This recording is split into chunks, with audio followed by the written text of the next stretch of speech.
Então, toda vez que você vai pensar em gestão de loja, toda vez que você vai pensar em gerência de loja, você tem que sempre pensar que todas as pessoas são substituíveis, logo todo mundo precisa ter um backup. Você sempre precisa ter um backup. Então, pessoal, por que nós queremos um formulário online e por que nós queremos avaliar? Aqui, ó. Isso aqui é o resultado de, assim, um dia. O nosso mestre Leandro Rosadas encontrou 2 produtos vencidos na área de venda. Fiquei arrasado, mas eu decidi mudar essa situação. Vamos ver agora se eu não vou botar ordem naquela porra. Me aguarda só. Dessa vez eu não vou te ensinar nada, eu vou te mostrar como eu tomo as decisões. Vem comigo.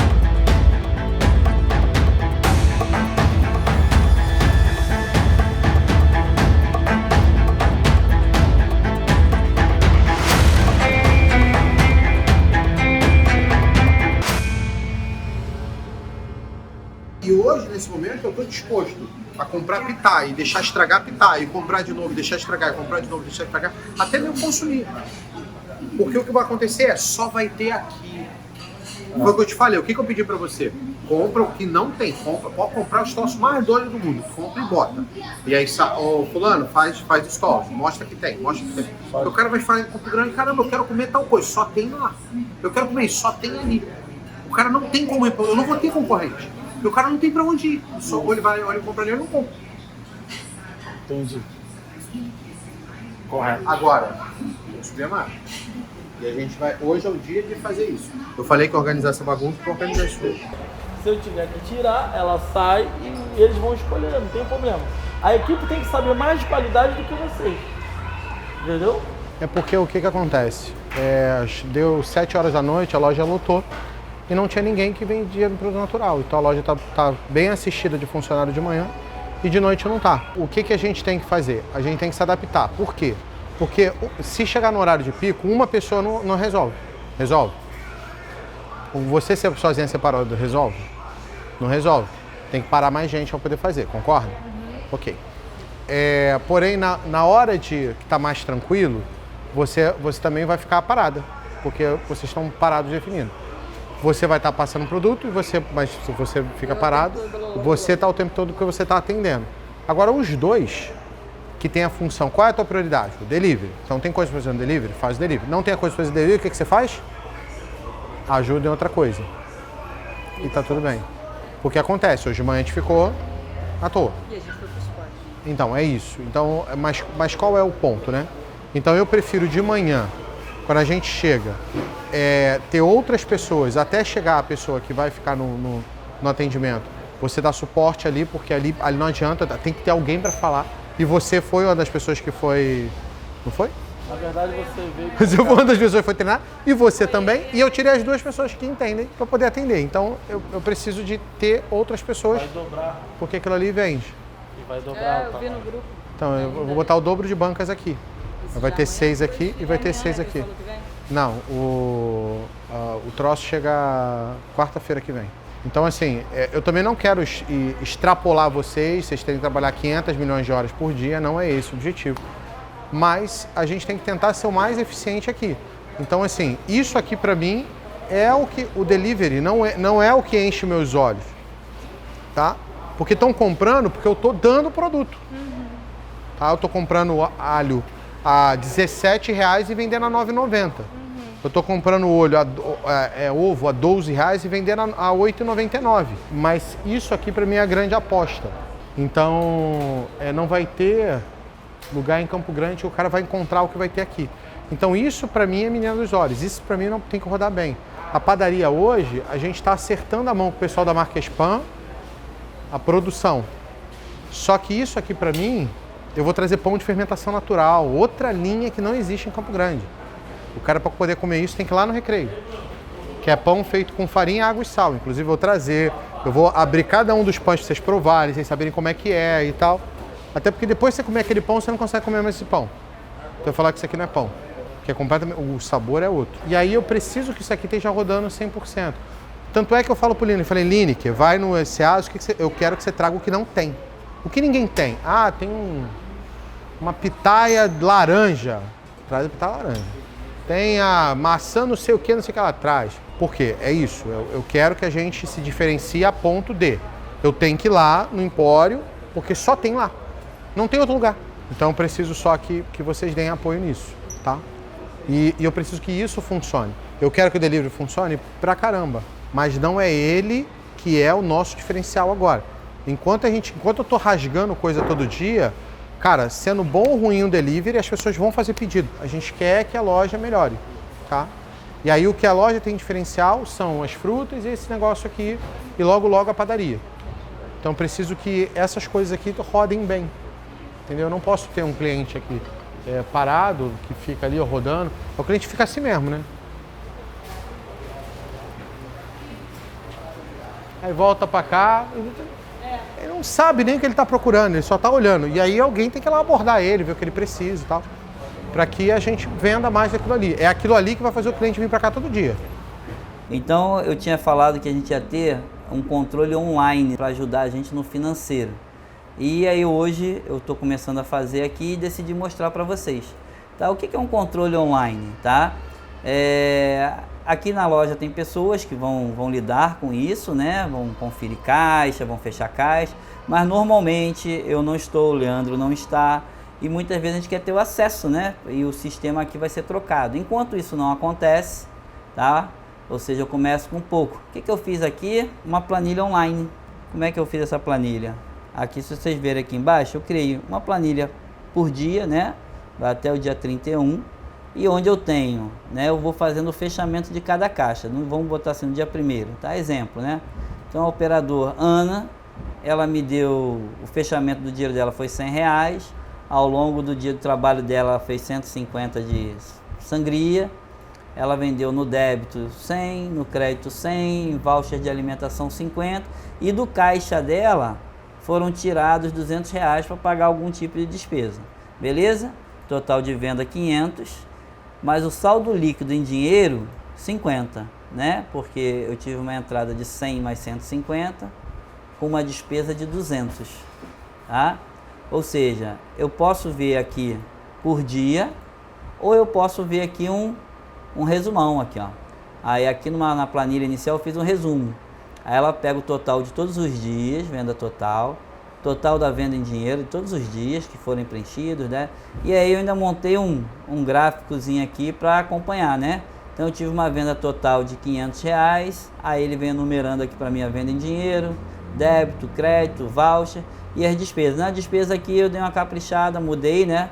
Para eu saber o que vermelho, né? A gente chama atenção. Ou seja, é uma forma bem simples, tá? Para você poder acompanhar a distância também, às vezes um dia que você não possa ir na loja, né? Ou 2 dias, você se ausentou. Então, se você tiver uma pessoa responsável pelo fechamento da tesouraria, fechamento dos caixas, essa pessoa vai fazer. Volto a dizer, isso aqui é um controle, né? Mas vai existir todo um papel lá anotado, vistoriado, vistado pelo caixa, vistado pela menina da tesouraria, que você, quando chegar, você também vai vistar e vai bater para saber se os valores estão ok. Mas a distância, eu posso estar lá longe e eu posso ver aqui, quanto vendeu no dia 1º, e ele vai ter aqui anotado, né? Quanto vendeu no dia 2, vai ter aqui anotado. E eu posso ver o resumo, como é que nós estamos ao longo do mês, até o dia 3, até o dia 4, até o dia 5. Isso é uma forma simples, tá? Mas ajuda vocês a controlarem, de repente vocês estão na fase de troca de sistema, ou simplesmente vocês não estão jogando o teu financeiro no sistema. É uma forma bem simples de te ajudar, tá? Mas o caminho é o quê? Migrar para um sistema que nos dê realmente suporte e amarra esse processo. Mas nesses dias nós estamos aguardando aqui para substituição, isso aqui me ajuda a amarrar também. Porque aí a pessoa que faz todo esse processo, ela vai saber que todo dia tem alguém vendo, tá? E aí pode ser cobrado, vamos conferir, vamos conversar para ver tudo o que acontece. Qualquer distorção aqui eu consigo ver e agir em cima dela. Ok, pessoal? É mais uma dica aí para vocês, utilizando software gratuito, né? Que é o Google, né? A parte de planilhas do Google, dentro de um e-mail comum, do Gmail, e tudo online, tudo na internet, tudo na nuvem. Não fica nada em pendrive, em computador, de qualquer lugar tu acessa, e nem o nosso formulário de inscrição.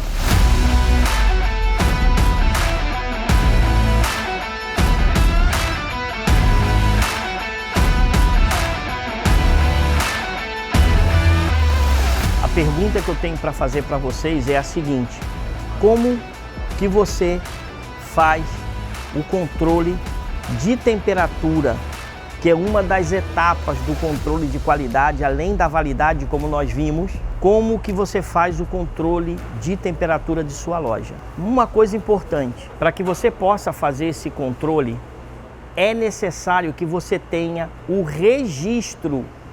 Apenas você dizer assim para o teu cliente, para um fiscal: não, eu vejo a temperatura dos produtos todo dia. Não é correto. Você precisa registrar isso em papel, porque é um documento que precisa ser armazenado para arquivo frente à fiscalização sanitária. E eu vou te mostrar como que você elabora um documento desse, como que você faz esse registro, como que você usa o termômetro, quais os 2 principais tipos de termômetro que você deve obrigatoriamente ter na sua loja. Vamos lá?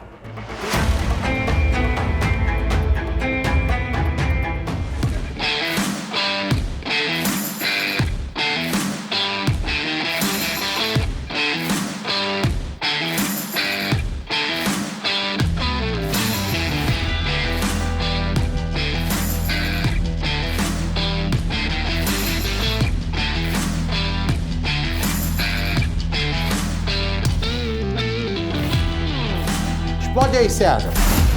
Então, o que vai acontecer é isso aqui, ó. Você vai pegar esse número do WhatsApp, você vai criar um grupo de até 3 pessoas, você e pelo menos mais 3 pessoas. E aí você vai colocar esse número que eu coloquei aqui, que tá aqui em cima, como admin do grupo. Após isso, a minha equipe no dia seguinte vai passar a postar vídeos diários de sacadas exclusivas que só vão ter nesses grupos de WhatsApp. Essas sacadas não estão no Facebook, não está no YouTube, não está no Instagram, não está em lugar nenhum, não está nos meus alunos, só tem para quem estiver no grupo de WhatsApp. Então você precisa entrar nesse grupo do WhatsApp, tá bom?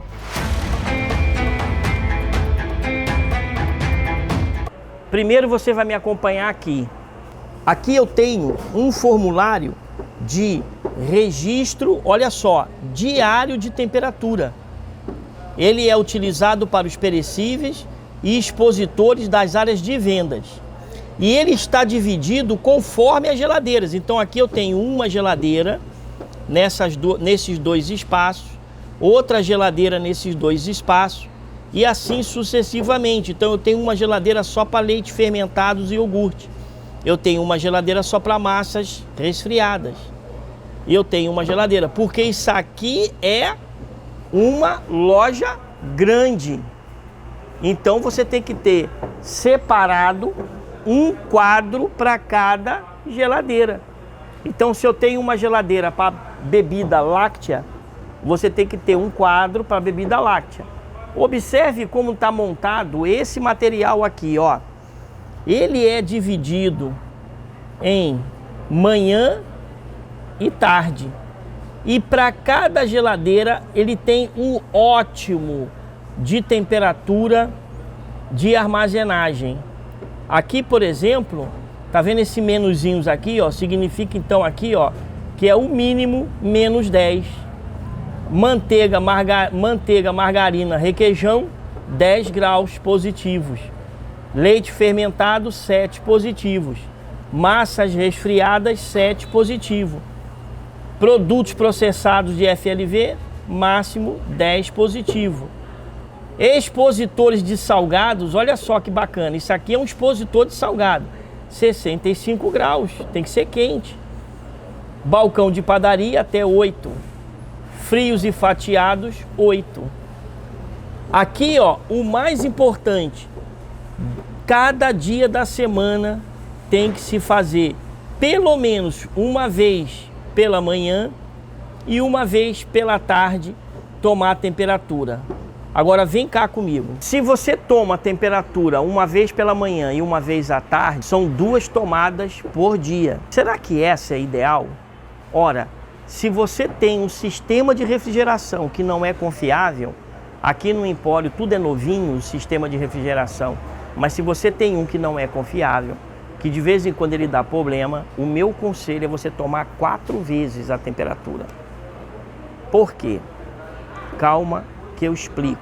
Isso aqui é uma coisa muito importante. Se por acaso der uma pane no seu sistema e você, no afã de correr na loja para lá, para cá, de baixo para cima, entra cliente, sai cliente, atende, vai na frente de caixa, vai na tesouraria, faz conferência e você não se dá conta e esquece de tomar a temperatura de 4 em 4 horas para um sistema que não está muito confiável, pode chegar um momento em que esse sistema ele apresente alguma pane e você acabe, por exemplo, deixando acontecer a pior coisa que pode acontecer com o alimento em relação à conservação.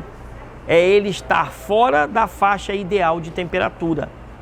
Lembre-se, a faixa ideal de temperatura de qualquer alimento, congelado, resfriado, que seja industrializado, ela está escrita na embalagem do produto. Eu posso provar isso para você. Eu tenho aqui, ó, um hambúrguer bovino de uma determinada marca e ele indica em algum ponto da embalagem que isso aqui é obrigatório por lei, mantenha congelado a -12 ou mais frio. Todos os produtos industrializados têm a sua faixa ótima de temperatura. Mas para você garantir que você está cumprindo com essa regulamentação, você precisa ter esse controle de registro de temperatura tomado de 4 em 4 horas, se o seu sistema não é confiável, e de 2 em 2 horas, ou de 2 vezes ao dia, melhor dizendo, se seu sistema é um bom sistema como é o daqui. Eu quero que você esteja comigo durante todo o evento, porque ele foi desenhado para que você atinja o resultado no final do evento, para que você consiga sair daqui com todas as informações necessárias para você poder chegar no resultado. A gente vai discutir o problema da sua loja e a gente vai resolver o problema da sua loja. Eu vou te dar a direção correta para você poder chegar no resultado que você precisa. Você imagina o impacto que a gente pode fazer no Brasil, o nível de impacto que isso pode causar na vida das pessoas, fora o nível de conexão, se você estiver me acompanhando daqui para lá, que você pode gerar. Eu desenhei umas 40 vezes esse evento de forma que eu conseguisse te ajudar a mudar completamente seus resultados. Filosofia Bootstrap. Foca no que é importante e no que vai te trazer resultado no curto prazo.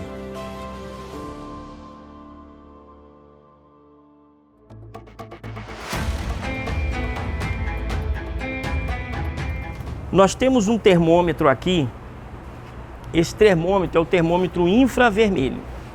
Ele te dá o resultado de temperatura de forma imediata. E ele também te dá o resultado de temperatura de forma bem próxima à realidade, desde que ele tenha um selo de aferição. Esse selo de aferição, ele vem da indústria. Entretanto, o selo de aferição que vem da indústria, talvez para a vigilância sanitária não seja reconhecido. O que é que você pode fazer? Você pode pegar um frasco plástico, tipo container, de 1 litro, encher de gelo, completar até a borda de água gelada, dá uma mexidinha com uma colher e aponta o termômetro. Tem que dar 0 grau. Se a temperatura der -1 grau, significa que o termômetro ele está desregulado com 1 grau a menos. Se ele der 1 grau positivo, significa que o termômetro está desregulado 1 grau a mais. Então, se eu aponto o termômetro nessa situação e meço a minha temperatura e ele registra aqui, ó, 30,9, e ele está com 1 grau a mais, significa que deu 29,9. Entenderam? A aferição pode ser feita por você quando, presta atenção, quando você não tem um órgão do Inmetro na sua cidade. ou próximo à sua cidade. Porque se você não tem, você tem que buscar um recurso. E o recurso é esse. Mas o melhor é você procurar o Inmetro e ele colocar um selo de aferição aqui, que ele vai botar no selo escrito 1 grau ou 2 graus para menos, 1 grau ou 2 graus para mais. Esse termômetro, ele é um infravermelho e ele tem aqui, ó, olha a faixa de temperatura dele, ó, menos 50 até 380. Ou seja, ele tem uma faixa de temperatura bem ampla, vai até 50 graus abaixo de zero e até 380 graus acima de zero. Então esse é um termômetro muito prático. O preço dele beira a casa de 100 a 120 reais. Ele tem uma certa fragilidade, não pode cair, tomar queda, senão pode desregular ou mesmo quebrar. E tem essa vantagem aqui. Ele, quando você aperta aqui, ó, ele mostra por meio de um raio infravermelho para onde ele está medindo a temperatura. E uma outra coisa importante é que você não pode medir a temperatura numa distância, ó, numa distância muito grande, tá? Quanto maior a distância, maior é o erro. A distância percorrida pode gerar erro de temperatura. O ideal é você medir a uma distância entre 10 e 20 centímetros, que te ajuda a você ter uma precisão maior e uma menor margem de erro. Entenderam? É isso aí. Mas me acompanhe. Eu tenho um outro instrumento para medir temperatura, um outro termômetro. Esse termômetro daqui é um termômetro de temperatura interna, mas ele também serve para medir externamente, desde que você deixe ele estático no local ou no ponto que você quer medir. Qual é a vantagem e a diferença desse aparelho em relação ao outro? Ora, se eu tenho um serviço de refeição e eu quero medir a temperatura do feijão que está lá na cuba, no serviço de refeição, eu não preciso usar o outro termômetro para estar medindo a temperatura na superfície. Eu posso introduzir esse aqui, claro que eu vou passar um pouco de álcool primeiro para desinfectar, e eu vou introduzir esse termômetro e vou medir a temperatura interna ali aonde está o feijão ali. Entendeu? O mesmo para o arroz. Eu posso introduzir numa carne cozida, num hambúrguer, numa linguiça que eu acabei de fritar para medir a temperatura interna. Quais são os pontos de tomada de temperatura que nós devemos ter quando a gente trabalha nessas áreas? Bem, a pergunta é interessante, porque nós precisamos ter uma ideia do conjunto de tomada de temperatura. Então, se você tem a planilha, é só você seguir a planilha. Mas o ponto de tomada é exatamente sempre a média que você tem. Então, por exemplo, eu não posso medir a parede do equipamento. Eu não posso medir a parede do equipamento, tá certo? Nem o fundo do equipamento. O certo é eu medir o produto, mas também não posso medir a superfície. Eu tenho que medir sempre o de baixo. Olha só como é que eu faço. Eu meço sempre o de baixo, tá bom? E sempre o último, porque a minha referência é sempre aquele que está representando o lote no total. Isso eu tenho que fazer. Aqui você tem os produtos e aqui você tem outros produtos. E eu preciso fazer isso sempre. Então, por exemplo, eu venho aqui, tiro esse brócolis e meço essa temperatura aqui, ó. Tá dando menos 13. Então a minha geladeira, ela tá aqui, esse balcão de congelado, ele tá menos 14,6 e os produtos menos 13. Tá dentro das normas. É só seguir o que tem na embalagem que você vai ver que ele vai estar dando a temperatura ideal. Outro ponto importante e você tem que fazer os registros. É você percorrer todos os balcões e vir aqui e tomar as temperaturas dos produtos. Então, por exemplo, eu tenho aqui uma pizza, ó, 4,6. Tá ótimo a temperatura de conservação dela. Quando você faz isso, você consegue atingir a faixa ideal da temperatura do produto. Olha, eu quero deixar uma coisa bem claro para vocês. Se vocês têm uma loja, se vocês não fazem um controle de temperatura, se vocês não têm um dinheiro para poder comprar um termômetro desse, que custa 100, 120 reais, às vezes até menos, sinceramente, é melhor nem vender perecível. Estou sendo muito franco. Você pode usar esse termômetro ou esse em serviço de refeição, em padaria, em frios e laticínios. Muito importante o uso disso aqui no açougue. Meça a temperatura da carne que está chegando na sua loja. Introduza esse termômetro e meça a temperatura interna da carne. Se a carne está chegando a menos de 7 graus, você tem um problema. Está com a carne boa. Se está chegando mais de 7, você tem um problema. Você tem que reclamar com o teu fornecedor. Você não pode estar trabalhando desse jeito, recebendo a carne. Você sacrifica o seu produto. O teu desossador vai ter que correr para trabalhar essa carne antes de guardar ela desossada na câmara. E você pode ter a carne queimando a partir desse momento que a temperatura sobe, ela vai escurecendo, a qualidade vai ficar ruim. Às vezes o cliente leva o produto para casa, quando chega em casa vai cozinhar, o produto está com cheiro ruim, está com cheiro desagradável. Pessoal, toda essa matéria que vocês viram comigo, em registro de temperatura, em controle, ela é crucial para o negócio chamado supermercado. Crucial para serviço de refeição, super importante para a padaria. Não deixe de entender, verificar, aplicar essas orientações. Se você fizer assim, você vai estar garantindo a segurança alimentar para os seus clientes, como nós fazemos aqui. Valeu, pessoal! A gente acabou eu tô olhando os resultados, a gente pegou a loja dia 4 e agora está no dia 4. E o resultado era que ela está vendendo 80 e poucos mil e está vendendo